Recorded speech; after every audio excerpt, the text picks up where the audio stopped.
જય મહાકાલી મિત્રો, ફરીથી એક નવા વિડીયોમાં સ્વાગત છે તમારું। ધારા વ્લોગમાં પણ સ્વાગત કરું છું। મિત્રો, વાત કરીશું આજે પાવાગઢ મંદિરના અને દર્શન કરીશું આપણે મહાકાળી માતાજીના। જો આજનો વિડીયો ઇન્ટરેસ્ટિંગ થવાનો છે અને દર્શન કર્યા બાદ ગરબા પણ જોઈશું અને ગરબામાં માતાજીએ આપેલા સાક્ષાત દર્શન પણ કરીશું। તો વિડીયોમાં એન્ડ સુધી બન્યા રહેજો, કારણ કે આજે ગરબા થયા તે દરમિયાન માતાજીએ બહેન દીકરીની શરીરમાં ઉતરી હાજરી આપી હતી અને દર્શન પણ લોકોએ ઘણા બધાએ કર્યા હતા। તો વિડીયોમાં એન્ડ સુધી બન્યા રહેજો, દર્શન કરીએ આપણે મહાકાલી માતાજીના।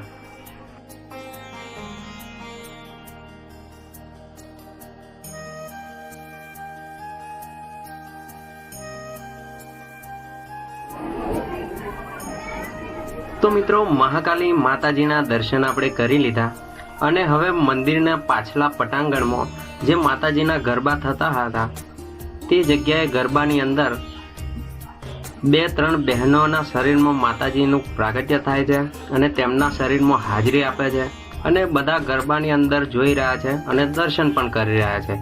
તો મિત્રો, આ માતાજીની હાજરી આપણને કંઈક અદ્ભુત લાગશે અને આ પરિસરમાં બેઠા બાદ કંઈક અલગ જ અનુભવ થાય છે। તો તમે પણ પધારજો કંઈક અલગ અનુભવ કરવા માટે।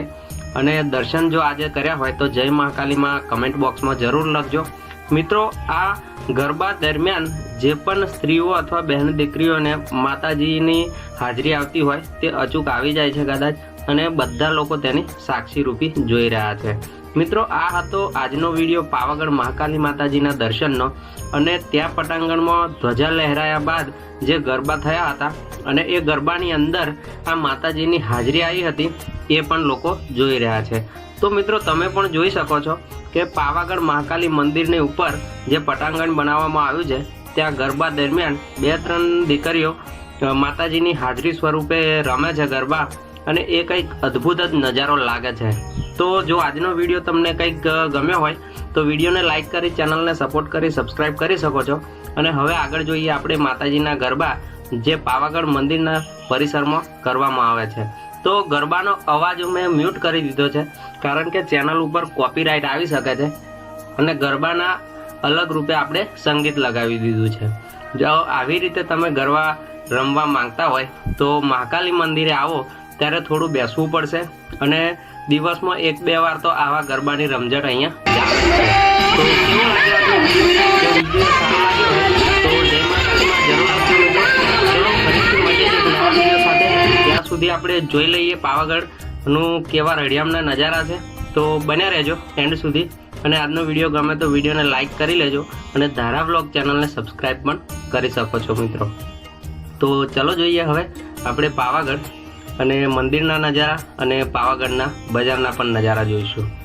તો રસ્તા કંઈક આવા થઈ ગયા છે, પગથિયા મસ્ત સુવિધા થઈ ગઈ છે। 500 વર્ષ બાદ પાવાગઢનું નવનિર્માણ થઈ ગયું। અને મિત્રો, જે ઉપર સામાન લઈ જવામાં આવતા આ ગધેડાઓ એમના ઉપર વજન રાખીને લાવે છે, એ પણ કદાચ આવનારા સમયમાં આપણને નહીં દેખાય, કારણ કે લોડિંગ લીપો પણ ચાલુ થઈ ગઈ છે। તો અત્યારે તો આ ગધેડાઓ ઉપર જ લાવવાનું રહેશે અને ટોટલી માલ સામાન નીચેથી તળેટીથી ઉપર સુધી ગધેડાઓ ઉપર જ લાવવામાં આવે છે। તો જોઈએ હવે આગળ શું જોવા મળે છે, બન્યા રહેજો। આ હતું ઉડન ખટોલાનું એન્ડિંગ થાય છે તે જગ્યા। પબ્લિક ખૂબ ઓછું છે આજે, તો તમે રવિવારે આવો તો અહીંયા પબ્લિક ખૂબ જોવા મળશે। અને આજે હતું મંગળવાર, પણ હવે મંગળવારે ઓછું પબ્લિક હતું, રવિવારે વધારે હોય છે। એ બધું જોયા બાદ આપણે જોઈશું પાવાગઢનો અદ્ભુત નજારો, જે તળેટીથી આપણને ઉપર 500 થી 600 મીટર, લગભગ મોચીથી 500 થી 600 મીટર ઉપરથી આપણે લીધો છે, તે જોઈ લઈએ। તો જય મહાકાલી।